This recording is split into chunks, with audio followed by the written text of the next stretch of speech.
চলে যাওয়াতেও যে একরকম ধাঁধা ভবানী। শারীরিকভাবে আমি কেন নেই তা না ভেবে ভাত থেকে যখনই মনে হবে যে আমি কেন তোমার পাশে নেই, নিজে দু চোখ বন্ধ করো ভবানী, আত্মদৃষ্টিতে আমায় খুঁজে দেখার চেষ্টা করো। সেই ভালোবাসার ডাকছে আমি কখনো প্রত্যাখ্যান করব না, বারবার ছুটে আসবো, প্রতিবার ছুটে আসবো, এসে আমি আমার রাজরানীর পাশে দাঁড়াবো।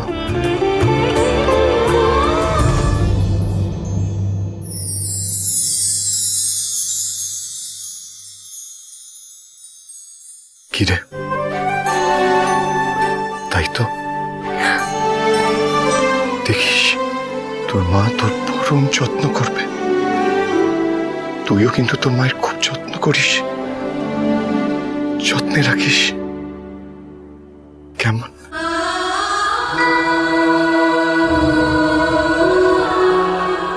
আমি জানি ভবানী,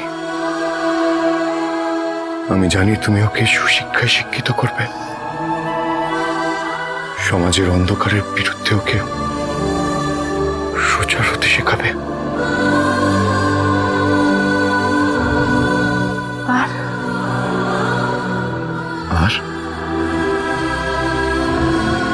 আর সে যখন আবার জিজ্ঞেস করবে যে আমার বাবা ঠাকুর কোথায়, তখন আমি কি উত্তর দেব ওকে?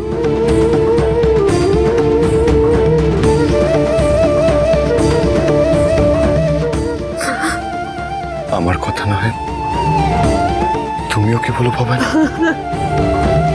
তোমার চোখ দিয়ে যেন সে আমায় জানে, আমায় চেনে। কারণ আমি জানি রাজরানী, তোমার চেয়ে আমায় কেউ ভালো করে ব্যাখ্যা করতে পারবে না, কারণ আমার রাজরানীর থেকে আমায় যে আর কেউ ভালো করে চেনে না।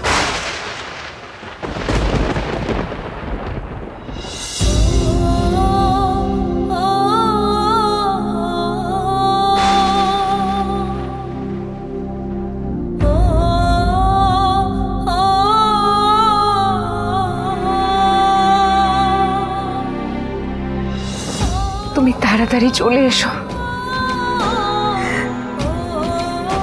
তুমি আমার কোলে এলে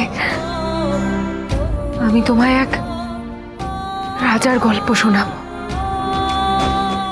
এক রাজা আর এক সাধারণ জমিদার বাড়ির মেয়ের গল্প। রাজ রাজেশ্বরী রানী ভবানী, প্রতিদিন রাত 8:30 স্টার জলসায়।